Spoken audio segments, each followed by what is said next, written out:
África es parte esencial de nuestra historia, de nuestra identidad. Cuba celebra y honra su origen, herencia y presencia africana.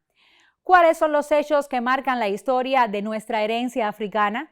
¿Existen en la Cuba de hoy rasgos racistas o discriminatorios hacia esa parte esencial de nuestra identidad? ¿Cuánto se trabaja por difundir la esencia de esa cultura, alejado de estereotipos o segmentaciones? Justamente sobre la presencia africana en Cuba, conversamos hoy en Buen Cubano. Acompáñenos en la próxima media hora de debate que comparto con nuestros invitados del día, Rolando Julio Renzoli Medina, quien es el coordinador del Programa Nacional contra el Racismo y la Discriminación Racial, Color Cubano. Bienvenido en Buen Cubano. Gracias. Y también con Alberto Granado, quien es el director de la Casa de África, de la Oficina del Historiador de la Ciudad. Bienvenidos a nuestro programa y ya iniciamos nuestro debate.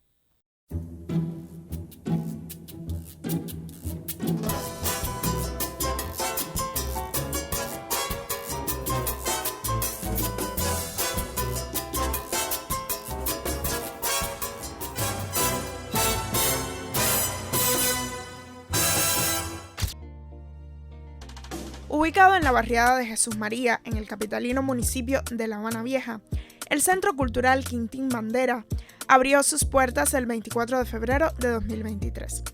El inmueble fue la última morada de José Quintino Bandera Betancourt, Quintín, héroe mambí de 5 contiendas, que alcanzó el grado de general de división en la Guerra de Independencia de 1895. Hoy, el Centro Cultural Quintín Bandera es la sede del Programa Nacional contra el Racismo y la Discriminación Racial Color Cubano. También radica en él, desde el 12 de octubre de 2023, el Observatorio Social Color Cubano, que es un instrumento del propio programa que incluye un archivo digital, base de datos y un sitio web.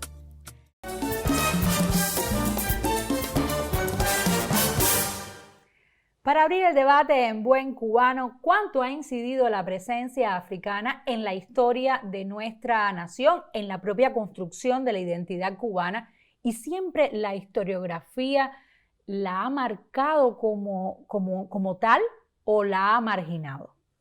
Bueno, no siempre la historiografía ha marcado con sentido objetivo la presencia africana en la cultura cubana o en la historia de Cuba.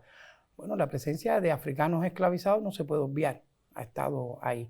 Pero la impronta que ha representado eso, desde el punto de vista de la construcción del patrimonio, lo que construyeron con manos de esclavizados, la riqueza de la cual se hizo toda una burguesía en Cuba, criolla, amasada precisamente a partir del resultado del trabajo esclavo, y los aportes culturales al imaginario social cubano, a la música, a la danza, a la religiosidad, a las costumbres del vestir, a las costumbres de la alimentación.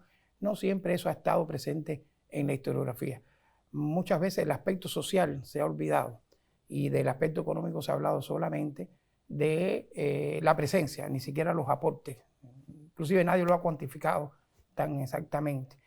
Ni tampoco ha estado siempre bien tratado el tema de lo que representó la plantación esclavista como un sistema económico cruel, con castigos muy crueles, muy inhumanos. No siempre ha estado bien planteado. Alberto, Renzoli se refería más a la parte de la colonia, pero en la historia contemporánea, ¿cómo se marca la presencia de África en Cuba? Bueno, creo que continuando por lo mismo que está diciendo Renzoli, falta todavía en la historiografía cubana hablar más sobre la presencia africana. Creo que sí hay algo importante, es que estos mismos esclavizados, que a partir del 10 de octubre, y quizás antes, porque tenemos el caso de Aponte, pero que a partir del 10 de octubre, por todo este proceso de la lucha independentista, se fueron ganando un espacio natural en nuestra historia, no siempre bien ni totalmente reflejada en los libros de textos, en la propia historiografía. No se puede negar la presencia de Antonio Maceo, no se puede negar el propio Quintín Bandera, y esto también transcurre por todo ese proceso de cómo se desencadenó nuestras luchas libertarias a finales del siglo XIX con la intervención norteamericana, donde se quiso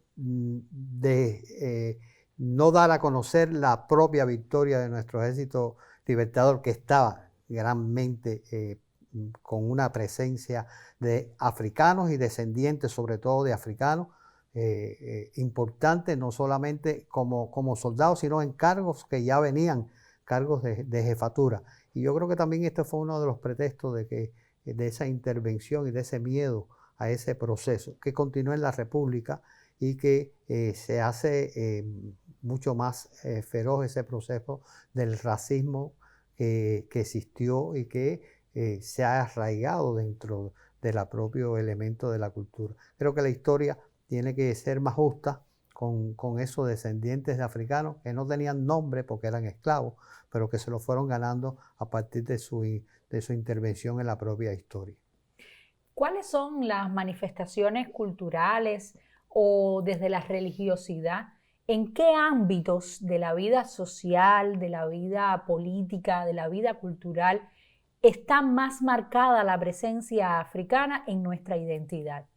Yo creo que, para ser justo, la presencia africana en nuestra identidad está marcada en todo, en la propia forma de ser nosotros los cubanos, independientemente de nuestro origen étnico, porque es un proceso, como bien tú dices, cultural, pero se ve muy bien marcado, bueno, por supuesto, en esas religiones de origen africanos en Cuba, en esa religiosidad, en esa sabiduría que tuvieron también los africanos y sus descendientes, en aparentemente aceptar una religión impuesta, pero a su vez transculturarla y a su vez hacer un proceso de sincretismo que ha logrado que esté viva hasta hoy, que tenga una fuerza increíble. Y eso es una forma también de rebeldía. Eso es una forma de rebeldía y de resistencia cultural.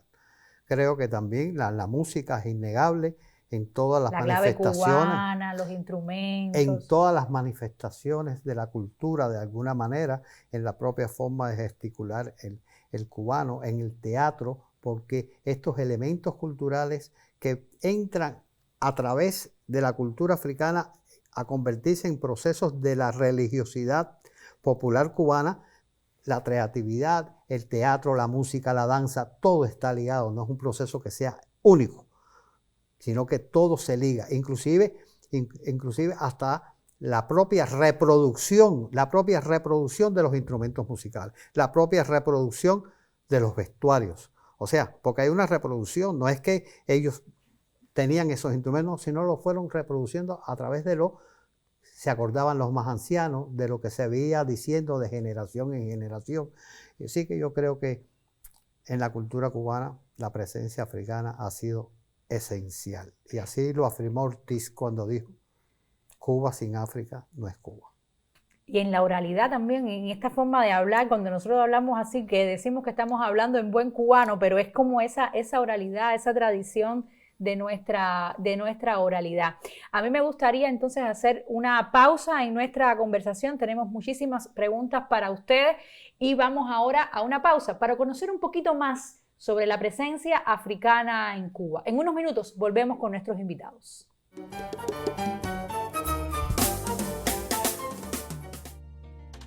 Ubicado en la barriada de Jesús María, en el capitalino municipio de La Habana Vieja, el Centro Cultural Quintín Bandera abrió sus puertas el 24 de febrero de 2023.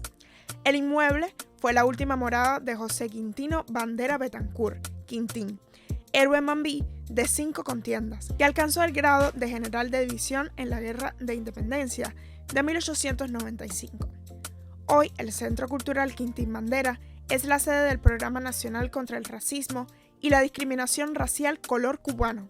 También radica en él, desde el 12 de octubre de 2023, el Observatorio Social Color Cubano, que es un instrumento del propio programa que incluye un archivo digital, base de datos y un sitio web. En la instalación se muestran objetos donados por la familia del revolucionario Quintín Bandera. La institución además forma parte de la red de museos y centros patrimoniales del Centro Provincial de Patrimonio Cultural en La Habana, integrada por 5 museos. El Observatorio Color Cubano tiene el fin de la preservación de la memoria histórica, trabajo de los organismos formadores en la educación, en el valor del antirracismo y el enfrentamiento a criterios y conductas racistas en el proceso docente educativo. También trabaja con los medios de comunicación social, publicaciones, con el activismo social ciudadano antirracista, con investigaciones científicas asociadas a la etnicidad y el color de la piel, abordaje del color de la piel en la política de cuadros, también en las políticas y realidades del empleo, hábitat, salud, condiciones y calidad de vida, ámbito jurídico, así como la proyección internacional con los subprogramas. En el Centro Cultural Quintín Bandera funciona también una sala de exposición museográfica con la vida y la obra del general Quintín Bandera y su familia. Además, se realizan actividades con la comunidad y de alcance nacional. Elena Godínez Dalmau en Buen Cubano.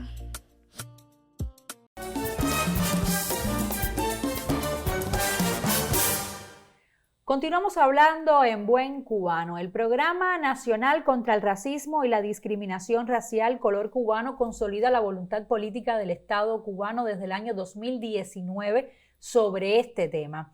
¿Cuáles han sido sus principales impactos y cuáles han sido sus ventajas y desventajas con respecto a estas características? Bueno, el programa ya tiene desde noviembre de 2019 4 años y medio. Estamos casi a punto de cumplir 5 años en el programa. Y lo primero que tenemos que decir que es la continuidad de otras formas de expresar la voluntad política. O sea, el Estado cubano desde el mismo 1 de enero de 1959 se propuso realmente eliminar el racismo en Cuba. Es una manera, un estilo nuevo de trabajar. El programa está estructurado en subprogramas, porque eso también es importante decirlo. Yo creo que una de las mayores realizaciones que tiene el programa es la estructura en sí. No es un programa abstracto, es un programa concreto que tiene 11 subprogramas que abarcan distintas esferas de la economía y la sociedad. Por supuesto que todos los subprogramas no marchan igual. Y hay que decir que están inmersos en estos subprogramas. Hay 17 organismos de la Administración Central del Estado, o sea, 17 ministerios o sus equivalentes y otras 3 entidades nacionales estatales. O sea, hay 20 instituciones del Estado. Y también está la sociedad civil. Está la sociedad civil, 18 organizaciones de la sociedad civil, y se interactúa también con centros de investigaciones. El Programa Nacional contra el Racismo tiene un grupo científico asesor, tiene un grupo asesor desde el punto de vista también del arte. O sea, estamos hablando de ciencia, estamos hablando de cultura, no estamos hablando de subjetividades, sino estamos hablando de ciencia constituida. O sea, el programa se basa en ciencia constituida. Cuando nosotros enarbolamos el principio de que Cuba es un país genéticamente mestizo, fenotípicamente diverso y étnicamente es un solo pueblo y un etnos nación, eso es porque es resultado de ciencia. Y creo que eso es lo fundamental que tiene el programa. O sea, no estamos hablando de un programa para dividir a los cubanos, sino para unirnos más. Cuando decimos color cubano. Color cubano. Cuando nosotros decimos genéticamente mestizo, y no por gusto la doctora Beatriz Micheco es parte de la Comisión Nacional, es porque está demostrado. O sea, más allá de esa abstracción del color cubano que desde 1931 habló Guillén, o del ajiaco, que nos habló Fernando Ortiz, científicamente está demostrado que realmente los cubanos tenemos genes ancestrales de diversos tipos, de 4 tipos de genes ancestrales, y el que menos tiene menos de 2. Por lo tanto, somos genéticamente mestizos. Cuando hablamos de una fenotipia diversa es porque Cuba tiene 105 tonos de piel entre sus sujetos, ¿no? De 110 que tiene la especie humana. O sea, somos muy diversos realmente. Pero muy importante que hablamos que étnicamente somos un etnos nación y un solo pueblo. Porque más allá de nuestros diversos orígenes étnicos tenemos una cultura única. Y eso es importante. No existe en Cuba una mayoría étnica o una mayoría nacional con minorías étnicas. O sea, eso es importante. Nosotros lo apuntamos así. No nos dividimos nosotros en hispano-cubanos, afro-cubanos, asiático-cubanos, sino la cubanía, la cubanidad nos atraviesa.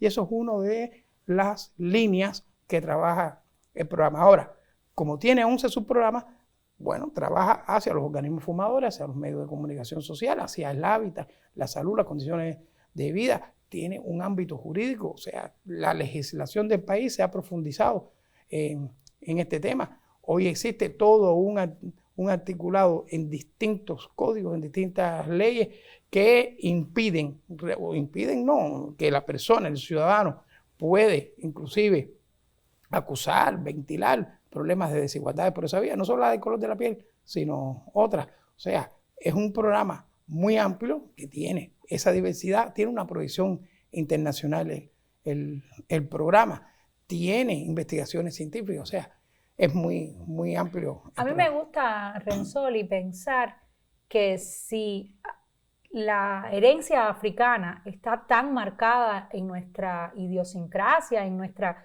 identidad propiamente y en nuestra construcción cultural como nación, ¿por qué entonces un programa como este hay que hacerlo? ¿Por qué entonces es uno de los subprogramas el trabajo de la comunicación? ¿Es suficiente lo que se habla de la presencia africana en Cuba? Yo pienso que nunca es suficiente. ¿Cuál es el criterio de ustedes? Yo creo que no es suficiente.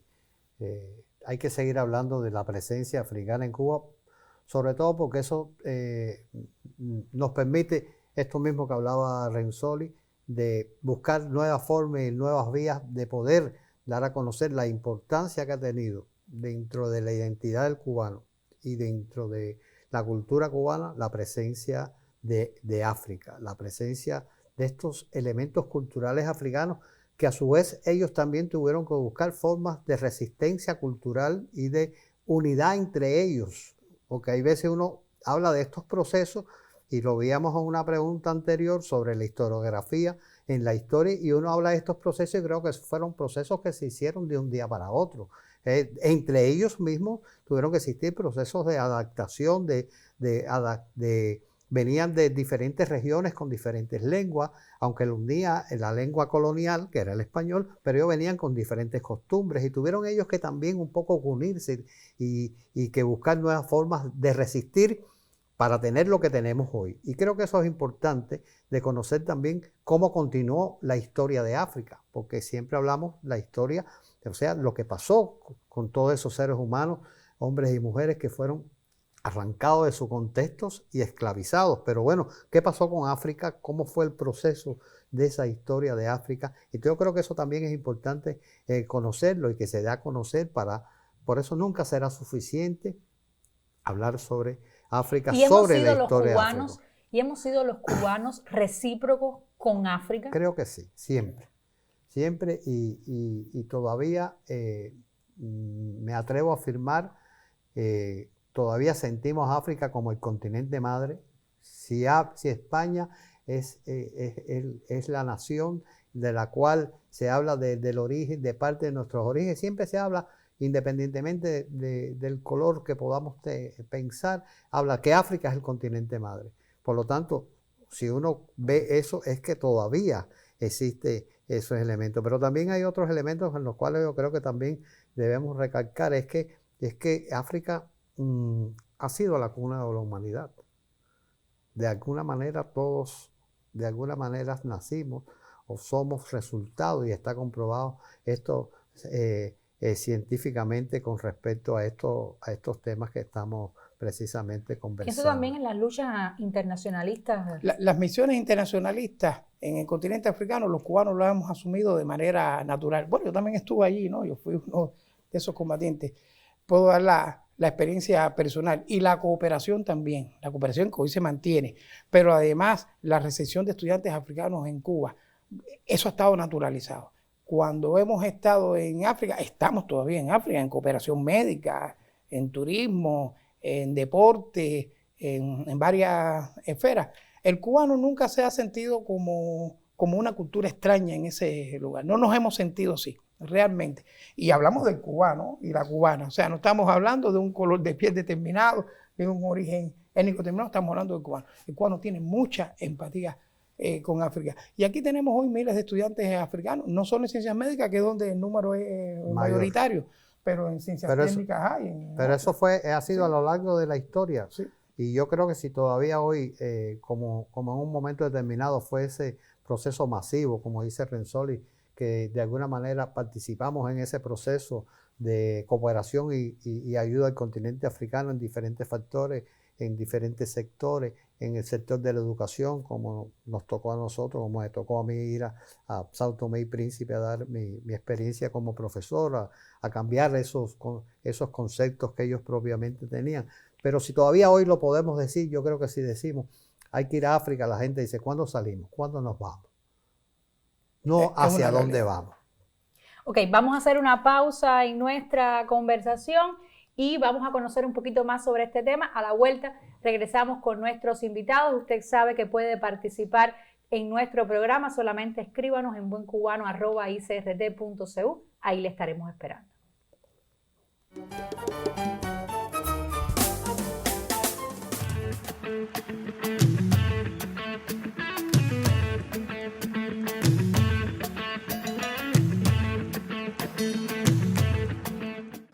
La Fundación tiene la intención de contribuir con todo lo que esté a su alcance, con toda la capacidad que logre allegar, con toda la inteligencia que logre allegar al cumplimiento de los propósitos del Programa Nacional de Lucha contra la Discriminación y el Racismo, convencido de que va a ser una contribución fundamental para adelantar ese día en que se hable, realmente hablemos todos del color cubano.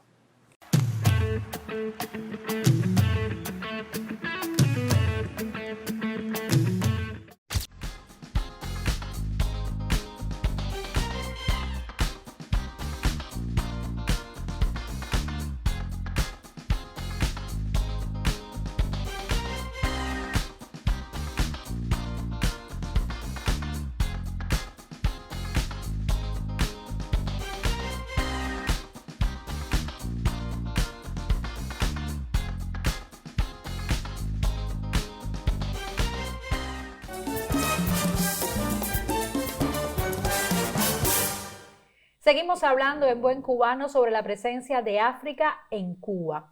Me gustaría a ustedes que han vivido a África por dentro, que la han visitado, que han luchado, que han expresado en misiones internacionalistas sus conocimientos para el desarrollo de África. ¿Cuánto nos falta por hacer para que ese legado, esa herencia no se pierda, sobre todo en las nuevas generaciones de cubanos? Y sobre todo, ¿cuánto nos falta por trabajar para la equidad, de que todas esas raíces nuestras, Renzoli, se vean igual en nuestro etnos nación?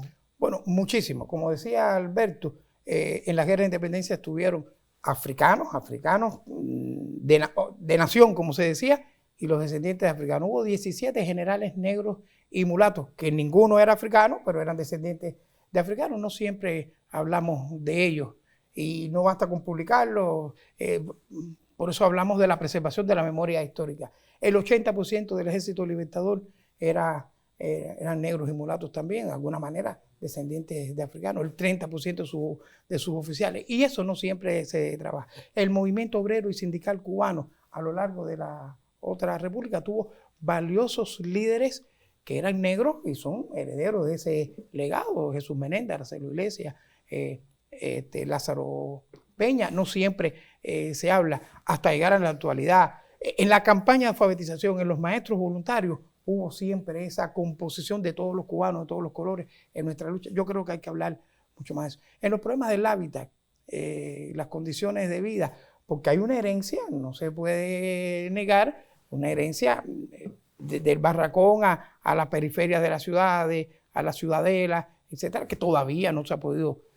No se pudo continuar con las microbrigadas y con los planes de vivienda. Bueno, entonces realmente hay muchas cosas que trabajar. Y en el orden cultural hay que seguir trabajando en las escuelas, hay que seguir trabajando en el arte. Yo creo que por África hay que seguir trabajando el tema.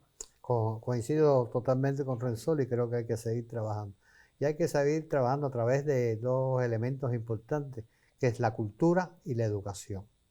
Creo que la educación tiene que jugar un papel importante, creo que la escuela tiene que jugar un papel importante, pero no la escuela de forma espontánea, sino que hay que darle esa herramienta a las escuelas, a los profesores, a la familia, para que entendamos de una vez y por siempre que hay que continuar viendo la importancia del legado africano en la cultura cubana, pero como un elemento identitario de nuestra nacionalidad. como un elemento importante de eso. Somos cubanos. Yo no recuerdo haber escuchado hace 30 o 40 años atrás los términos, no, ¿qué tú eres cubano? Somos eso, cubanos. Y yo creo que eso es lo importante de tener en cuenta, cubanos con toda esta diversidad y con todos estos elementos, y hay que seguir trabajando y hay que seguir estudiando y conociendo estos elementos para poder ser más eficaz en todos estos estudios, en todos estos programas que el Estado tiene una importante intención de realizar. Les agradezco mucho su presencia en Buen Cubano, y a ustedes que han trabajado tanto estos temas. Bueno, pues les recomendamos a nuestra audiencia primero visitar la Casa de África en la oficina del historiador de la ciudad para que conozca más sobre el legado africano, sobre las piezas que allí están, y también en la casa de Quintín Banderas, allí en el barrio Jesús María, para conocer un poco más de uno de los importantes generales del Ejército Libertador cubano, ¿verdad? El Centro Cultural Quintín Banderas, que es la sede del Observatorio Social Color Cubano. Muy bien. Allí estarán esperando seguramente a la audiencia de Buen Cubano. Muchísimas gracias a ustedes por acompañarnos. Seguimos contando la vida cotidiana de este país en Buen Cubano. Espérenos la próxima semana.